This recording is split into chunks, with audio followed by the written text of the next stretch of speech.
Hi everyone, back at the More YouTube channel. It's Chris back with a match preview for Newcastle United's upcoming game this weekend at home, 3 o'clock kickoff at St James's Park against Marco Silva's Fulham. I still love Marco Silva for taking that journalist to task, but I hope his team loses at the weekend to the mighty Mags at St James's Park. So we're pushing again for these Champions League places. We're right in the mix. The Champions League results this week is making it very high probability that there's going to be an extra space or two or maybe even three, depending on what you read or believe, for English clubs next season for the Champions League spots, which would be amazing for Newcastle United if we can get there. Not just because of the revenue, the European nights, the Geordies taking over European football, but also for keeping our star players as well. So fingers crossed that there is another result this weekend can help get us there and push us into that driver for that massive game against Arsenal. I'm looking forward to going to myself next week as well. I'm sure everyone who's going and everyone will be watching will be looking to see that game as well. But let's get stuck right into this. So this is how I think the guys are going to line up in this particular game. I made a couple of changes, as you can see. I'm not sure whether Eddie will.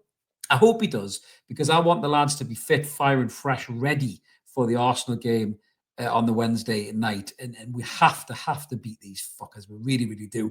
Not just because we want to have a cup final, not just because we want to end that horrendous long run of having no trophies in the cabinet, but also the fact that Arsenal fan base is possibly the most cretinous bastard fan base in the world of football. Everybody hates them. Everyone will be cheering Newcastle United on. Even people who don't like Newcastle United will be cheering us on because of what a bunch of wankers the Arsenal fan base have become over the last God knows how many years now, but recently in particular, disgraceful behaviour from that fan base. And I can't wait to batter them. And I really hope that our certain star striker scores the winning goals. But this is how I've gone with the line. I'm not sure Eddie will do this, but we'll wait and see. So I've got Martin Dubravka in goal. I bought Tino Livramento. Oh, I beg your pardon, what am I talking about? I'm talking about the Arsenal game. I'm losing my mind. I'm going back to Fulham. My God, I'm too excited. So much football to go for. This is Fulham. So I've gone for Kieran Trippier at right back, as you can see on the screen there. I'm losing the marbles. And I've got Dan Burn and Fabian Schär at centre-half with Lewis Hall at left-back as well. Lewis Hall's kind of undroppable for me in this back four, but I'd like the rotation of Trippier to come in the Fulham game to give Tino the Arsenal game, which is Wednesday, not this game. I'd like Tino to play in the Arsenal game because he was brilliant against the pace of Martinelli, and I think we need him for that game.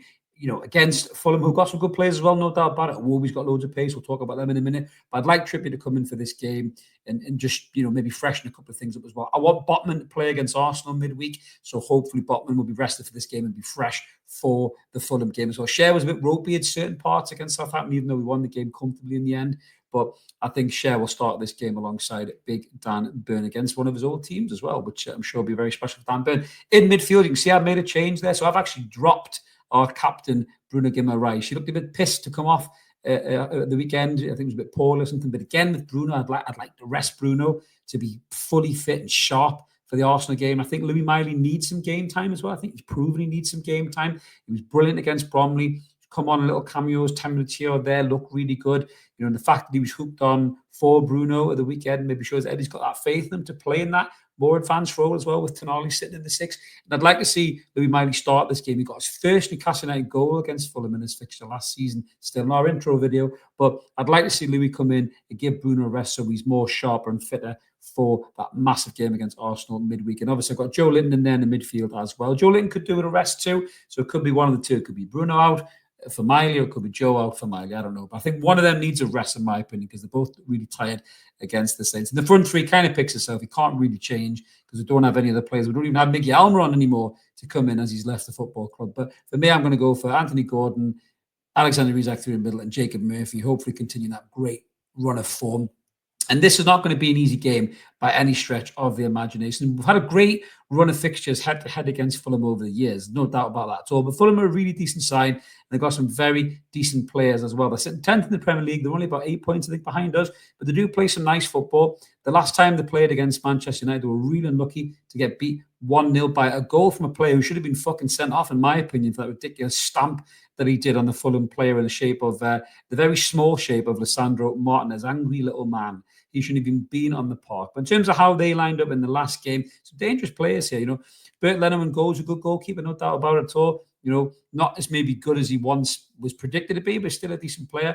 You know, the back four, they've got Joachim Andersen there, who's a good player. Anthony Robinson's probably one of the best left backs in the league, you know, alongside Lewis Hall. In midfield, they've got, you know, Sandberg, they've got Lukic, they've got the front three, that kind of creative three. You know, Iwobi, Smith Rowe and Harry Wilson, really good players. Harry Wilson may be out for this game, and I'll be quite happy with that because I think he's a really talented little player, very dangerous, got a great strike on him, pops up with goals, a good attacking midfield, and I'd be quite happy if Harry Wilson isn't playing for this game. So I think he's one of the danger players. And then Raul Jimenez up front, and we know he had a bad spell in this fixture previously when he tried to guillotine Shaw Longstaff and got a red card. But Raul Jimenez is a good player, and he's capable of some magic on the pitch. There's no doubt about it. He's a good goal scorer. He looks like he's finally got over that horrendous head injury that he had as well. Now, Adama Traore is another factor. He was on the bench. He started on the bench. He came on for Harry Wilson. I think he might have been the player that Martinez did the stamp on against. Tell me in the comments if I'm right. We've got Tom Kearney, who can find pockets of space. Pereira's not a bad player as well. So all in all, Fulham are actually a fairly decent side, and it's not a side that we should take for granted whatsoever. I think the lads really need to turn up here, which is why I think a bit of squad rotation will probably be quite good, because this will be a tough game. Fulham like to bring it, they like to press onto you, they like to disrupt your play, they're good on the ball, they've got pace out wide, and they've got overlapping fullbacks who can be dangerous as well. So this is not going to be an easy game at all for Newcastle United, but I really do think a couple of changes just to keep the squad freshness up will be a really good thing. The transfer window, I don't know what's going to happen, if we actually going to sign anybody or not, who the fuck knows. Now Miggy's gone, we should be looking for a replacement, but who knows what the club are thinking. God knows. Eddie said he wanted one more player, get him one more player, get that position refilled, but I just don't think they're going to do it. And Eddie's not a brave enough manager to promote the likes of Sanusi to the first team. He maybe has to for squad depth for this game. Might see Sanusi on the bench potentially, you don't know, because Harvey Barnes is still injured, as is Callum Wilson. So that's the injury concerns that we have for these games, really. The long-term ones, you've got the Sells, Wilson, Barnes will all be out. Like I say, Harry Wilson, that is an injury concern for Fulham going into the game in terms of one of their key players.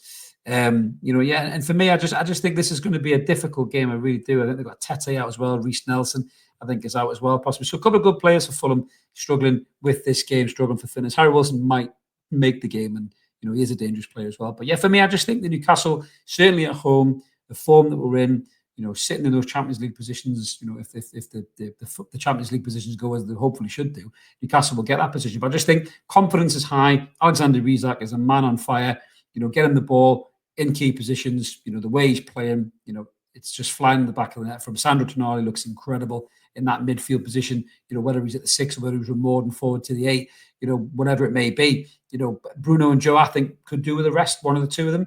And I'm not sure whether Eddie will see that as well. I hope he does, and maybe Louis Miley does get a chance to shine in this game as well. Our front three are in good form as well. Gordon looked a little bit tired against Southampton. He's had some time to rest and recuperate. Hopefully, he'll be flying this game. But at home, I fancy us to beat anybody. I really do. I don't care who the fuck it is.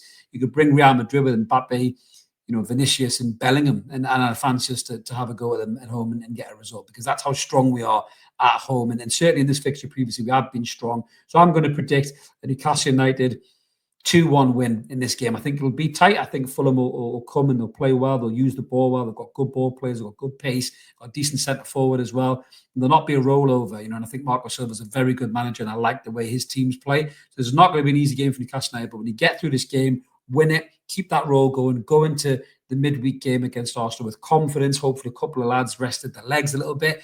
Even if Eddie starts the normal starting 11, if we can get in front of this game, get control of it, maybe take them off with 20 minutes to go and make some changes, maybe bring on Willisula for Isak, maybe bring on Miley for Bruno if he does start the game ahead of Louis Miley. Make those changes early, Eddie, keep those legs fresh for the midweek massive cup game in the second leg against Arsenal, and hopefully Newcastle will be winning that game as well as the Fulham game. I'm getting excited doing 2 previews in one. That's excited I am. That's how good Newcastle United are. But let us know in the comments below what you guys think about the game, about that lineup there, about Fulham. Are you worried about them? Who's the danger man for you to watch out for Fulham? Do you think we're going to have enough to see them off, keep this run going, keep pushing for those Champions League positions? And do you think Eddie may make some changes and rest some of those tired legs as well? We always like to hear from you. Smash a comment in. We'll do our best to reply to you. Remember to like and subscribe, help the channel grow, help get us to the next milestone, which is going to be 10K, which would be absolutely mint if we can get there. We're only a couple of hundred away, I think, from it. So we're so close. We're not even into January, and we're looking close to the 10K. So if you can get us there before March, guys, I'll be buzzing. That's a good challenge for you. Like, share, tell everyone about us. It's all free content. If you want to be a member, you can support us as well in the information below. But let's look forward to the game on Saturday. I'm going to be back with a live post-match analysis. Hopefully I'll have a happy face. Newcastle have done the business, and we'll be marching into that Arsenal game with loads of confidence. Have a belter, everyone. We'll see you later. Cheers.